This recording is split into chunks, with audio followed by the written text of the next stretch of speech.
बिस्मिल्लाहिर्रहमानिर्रहीम। अस्सलामु अलैकुम वरहमतुल्लाहि वबरकातुहू। नाज़रीन, मैं हूँ मौलाना अबू ज़ैद कोहिस्तानी।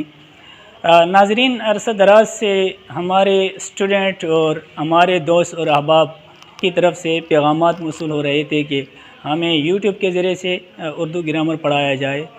तो इस वास्ते हमने एक यूट्यूब चैनल खोला है ताकि हम उर्दू असबाक, उर्दू असनाफ़ी अदब जितने भी हैं, उर्दू असनाफ़ है वो हम यूट्यूब के ज़रिए से अपने स्टूडेंट और अहबाब तक पहुँचाए। तो सम जो है बिला ताख़ीर और बिला तोते और तमहीद के हम उर्दू ग्रामर का आगाज़ करने जा रहे हैं। तो सबसे पहले हम पढ़ेंगे हरूफ़ तहजी। पहले बेस इसमें ये है कि हरूफ़ तहजी की तादाद कितनी है। हरूफ़ तहजी की तादाद 37 है, या 40 है, या 55 है, या 56 है। दूसरी बेस हमारी ये है कि हरूफ़ तहजी जो हैं, उर्दू हरूफ़ तहजी, उनके पढ़ने का तरीक़ा क्या है कि हरूफ़ तहजी को किस तरह पढ़ेंगे। और तीसरी बेस ये है कि इन हरूफ़ तहजी में से कौन सा हरफ मुज़क्कर इस्तेमाल होगा और कौन सा हरफ मुअन्नस इस्तेमाल होगा। ठीक है। फिर हरूफ़ तहजी से जो अल्फाज बनते हैं, ठीक है, उनके कुछ चार्ट्स हमने यहाँ पर लिखे हैं, हम आपके सामने रखेंगे कि हरूफ़ तहजी से किस तरह अल्फाज बनते हैं। ठीक है।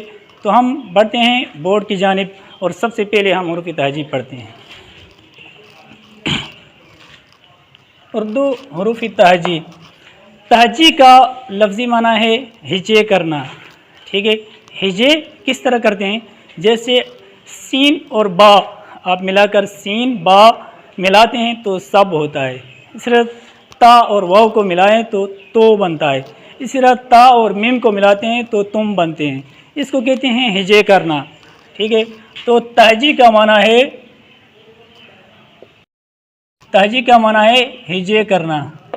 ठीक है।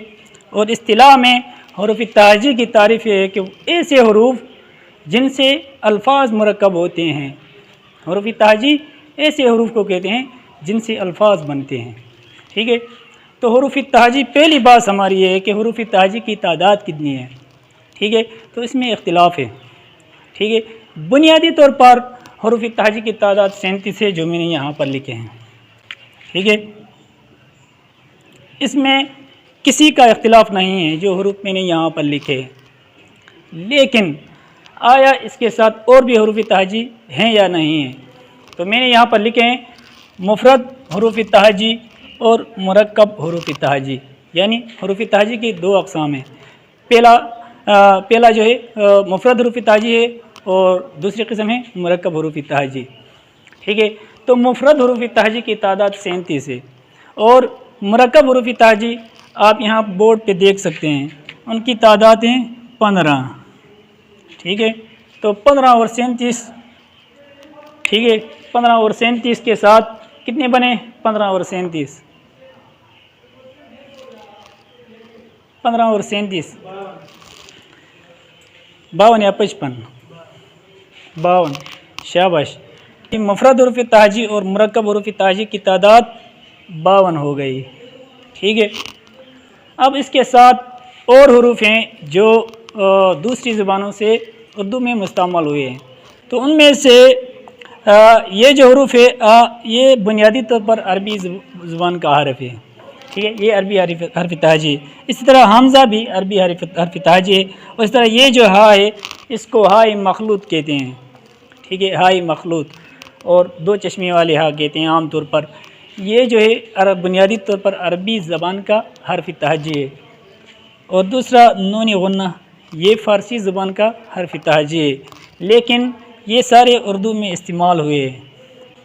दूसरी बहस ये है कि ये जो हरूफ़ तहजी है उनको किस तरह पढ़ेंगे। ठीक है। तो इसमें 3 तरीक़े हैं पढ़ने के। पहला तरीक़ा ये है कि हम उनके साथ अलिफ बढ़ाएंगे। जैसे यही अलिफ है, ठीक है, तो इसको हम आ पढ़ेंगे, यानी एक और अलिफ बढ़ा के आ। और दूसरा बा है, तो इसके साथ हम अलिफ लगा के बा पढ़ेंगे। ठीक है। इसी तरह ता है, तो इसके साथ अलिफ लगा के ता पढ़ेंगे। ठीक है। इस तरह तमाम हरूफ जो है हम ऐसे ही पढ़ेंगे, जिसके साथ अलिफ मिला के। दूसरा तरीक़ा ये है کہ ہم اس کو یا کے ساتھ پڑھیں گے. کس طرح؟ مثلا یہ با ہے تو اس کو ہم بے پڑھیں گے. الف بے پے تے ٹے سے اے سے. ٹھیک ہے. اور تیسرا طریقہ یہ ہے کہ اس کو نہ الف کے ساتھ پڑھیں گے اور نہ اس کو یا کے ساتھ پڑھیں گے. ٹھیک ہے. بلکہ یوں پڑھیں گے ا با پا تا اور تا. ٹھیک ہے. تو باقی حروف بھی اسی طرح ہیں. تیسری بحث ہے کہ حروف تہجی میں سے کون سا حرف مذکر استعمال ہوتا ہے اور کون سا حرف مؤنث استعمال ہوتا ہے. ٹھیک ہے. تو اس کے ہمارے پاس دو قواعد ہیں. پہلا قاعدہ یہ ہے کہ ہم ان حروف کو الفاظ کی شکل دیں گے. ٹھیک ہے. تو جب ہم الفاظ کی شکل دیں گے تو ہم دیکھیں گے کہ کس حرف کے اندر ٹھیک ہے 3 حروف آتے ہیں اور کس میں 2 آتے ہیں.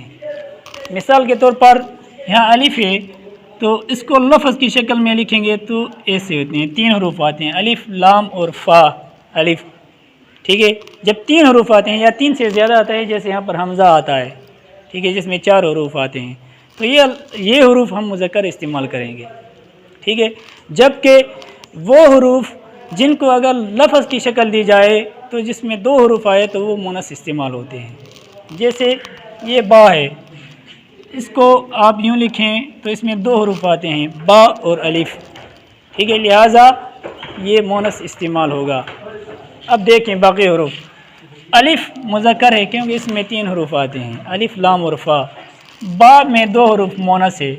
پا میں 2 حروف آتے ہیں تو یہ مؤنث استعمال ہوگا. تا میں 2 حروف آتے ہیں تو یہ مؤنث استعمال ہوگا. ٹھیک ہے. تا 2 حروف آتے ہیں مؤنث استعمال ہوگا. اس طرح سا. جبکہ جیم میں 3 حروف آتے ہیں جیم یا اور میم. ٹھیک ہے. جیم دیکھیں جیم اس میں 3 حروف آتے ہیں تو لہٰذا جیم مذکر استعمال ہوگا. ٹھیک ہے. اسی طرح چا ہا اور خا ان میں 2 حروف آتے ہیں. ٹھیک ہے. جیسے چا ہا اور خا جب ہم ان کو لفظ کی شکل دیتے ہیں تو ان میں 2 حروف آتے ہیں لہٰذا یہ حروف مؤنث استعمال ہوں گے.